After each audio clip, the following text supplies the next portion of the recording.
Hello, today we are going to look at the impact analysis of the very recent court judgment that's happened in Cyrus Mistry versus Tatasons. Now, it's very unfortunate to see boardroom matters really fought extensively in the courtroom. So, in terms of our significant dates for this order, we need to remember three important dates. One, which is of 24th of October 2016. Now, this was a routine day at Tatasons, where a routine day for a board meeting to happen. But with a very sudden news that happened to come from the boardroom, which was the executive chairman, Mr. Cyrus Mistry, was sacked. Okay. Now, this is something which actually gave birth to a petition which was filed by Mr. Cyrus Mistry along with his investment company on 19th of December 2016.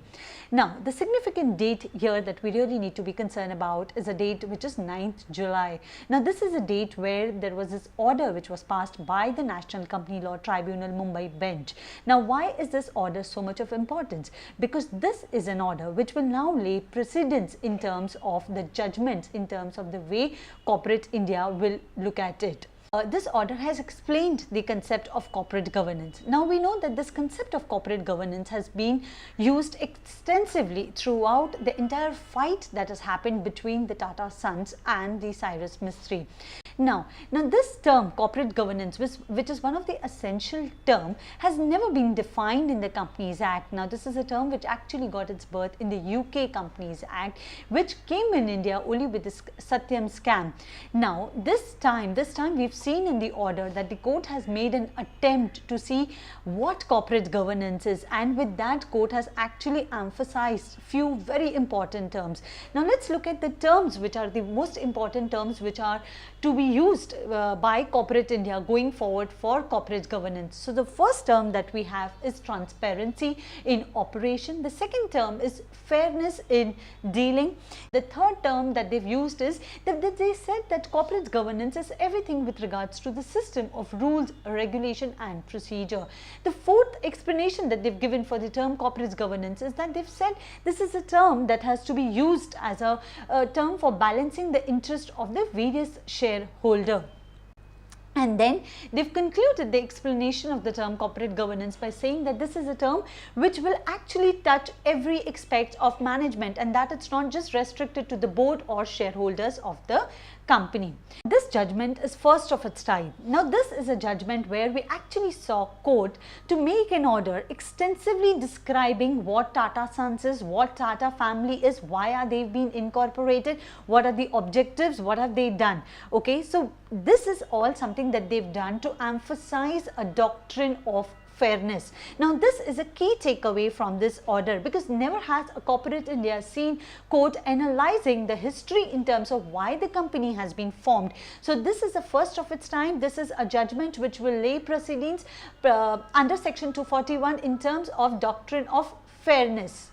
The second important output from this judgment is with regards to understanding that the intention of fairness. So, this is the first time where the boardroom battle, which was extensively fought at the courtroom, the court actually decided that in the case of section 241, what needs to be really seen is the fairness. Okay, it's not about knowing whether the matter was illegal or not, but it's actually about identifying whether the dealing in the company, which is the dealing at Tatasons, whether the dealing in the company was fair. It was in the interest of the shareholders. The court has really done is that it has actually stated that in case of such matters, what needs to be really taken into consideration is the figures, and not that the court has also made a very significant analysis here, a very significant statement here by stating that if you were to say that a certain management or a certain operation has been mismanagement, you cannot just make a statement like that 10 times and then expect people to believe that. So, a very significant statement that has come from the court in this matter is that they said that with regards to matters on operation and mismanagement, what really needs to be seen is the intention of the party, is to see if the intention of the managements were fair, to see if the figures prove if there are any mismanagement, and not just merely stating the matter or just stating 10 times that the matters have been under operation or mismanagement. Court said that does not really hold any good. They said the matters that have to be brought before the court with regards to operation and mismanagement could only be identified if any unfair act has done. Okay, it cannot happen that a court would decide on a matter assuming that an unfair act would have done, which is what has happened in this case, that the Cyrus Mistry actually said that there is an unfair act on the part of the company. Okay, and he said that is most likely to happen. So the courts have identified that they cannot be judging on a matter which is most likely to happen. They said that it should be something which is being decided, it should be something which is already in place, and they cannot be deciding on matters where something would happen. The court highlighted a very significant point in this matter is that they said that with regards to operation and mismanagement, which is under section 241 of the Companies Act, they said that the matter can be brought up before the court only if there has been any kind of fraud in the company with regards to allotment of shares, or in case of dilution of shareholding, or in case of just inserting a new articles in the Articles of Association, or depriving the rights already in existence with regards to the existing shareholder. It cannot decide matters which, as Cyrus Mistry pointed out, is likely to cause harm. Court said they are not going to decide on any matters which are likely to happen. It clearly states that this matter or this petition should have been brought in case if any of such wrongdoing would have happened in the company. One more key element that the court highlighted in this case is that it said that if there is any kind of a breach that has happened as alleged by Cyrus Mistry, it said if it has done something like that, then the correct forum for this would have been civil court, and that they cannot come to file a petition under section 241 of the Companies Act to state that a operation or mismanagement has happened. So they highlighted and they directed the petitioner, which is Cyrus Mistry, that the correct forum should have been the civil court in case of any breach of the Articles of Association, and that it cannot come under section 241's ambit. The allegation too, which was made by Mr. Cyrus Mistry, was an affirmative vote. Now, just to give you a brief background in terms of what an affirmative vote currently is in the Articles of Association of Tatasons, is that it's a power which is given to the nominee of the trust directors. Now, as you know, trust is the major shareholder of Tatasons. Now, basis the Article of Association, there is a power which is given to the nominee director, which is an affirmative power. Now, this is a power which Cyrus Mistry alleged to be not there. So he actually alleged that this power should not be there in the Articles of Association. So court highlighted this by saying that there is absolutely no problem, because if there is a trust, Tata Trust, which are the majority shareholders in the company, they have all the right to have an affirmative vote, and they did not see any problem why the request of Cyrus Mistry in terms of deleting this article from the Articles of Association should be considered. Very significant analysis that the court made is in terms of the allegation that Cyrus Mistry made in terms of having a problem with this articles. Now, as you are aware, the Mistry family actually brought their investment in the company in the year 1965. So when this investment was brought in the year 1965, and if you were to look at the facts of the matter, we understand that this resolution in terms of amending the articles and to bring an article on affirmative vote was already there.